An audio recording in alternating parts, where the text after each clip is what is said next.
Soyons saints, en partenariat avec Magnificat. Nous souhaitons une belle fête aux Julien et aux Pierre Julien.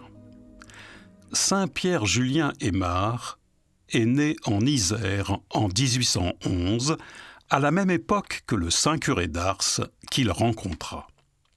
Une immense dévotion pour le Saint-Sacrement prend doucement racine dans son âme, nourrie notamment par les visites quotidiennes à l'église avec sa mère. Avant de pouvoir enfin faire sa première communion, il aime à se pencher sur le cœur de sa sœur après qu'elle ait reçu l'Eucharistie, car, dit-il, « Tu sens bon Jésus ». Lorsque le jour tant attendu arrive, il reçoit l'appel du Christ à devenir prêtre. Il le devient en traversant de nombreuses difficultés, puis est installé dans le diocèse de Grenoble pendant 5 ans. Son ardent désir de faire de grandes choses, conjugué à son amour pour la Vierge Marie, le conduisent à entrer dans la congrégation des maristes. Malgré une santé fragile, il a une énergie et une grande puissance de travail.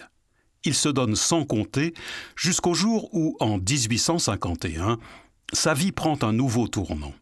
En effet, de passage au sanctuaire lyonnais de Fourvière, il reçoit l'inspiration de devenir de manière totale un apôtre de l'Eucharistie.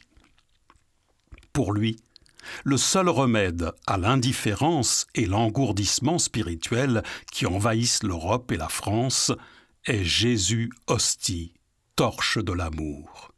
Il y a urgence à ce que Jésus, dans son tabernacle, devienne le centre de la vie de tout homme. Il commence par créer un tiers-ordre masculin dédié à l'adoration réparatrice, puis quitte les maristes pour fonder la congrégation du Saint-Sacrement. Il va devoir pour cela affronter bien des combats avant d'ouvrir sa première communauté à Paris.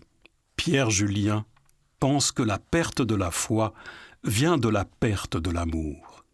Il se donne en premier auprès des enfants et des jeunes ouvriers pauvres de Paris, puis vers tous ceux qui sont loin de l'Église. Ces messages se répandent et progressivement des œuvres centrées sur l'adoration eucharistique émergent partout en France.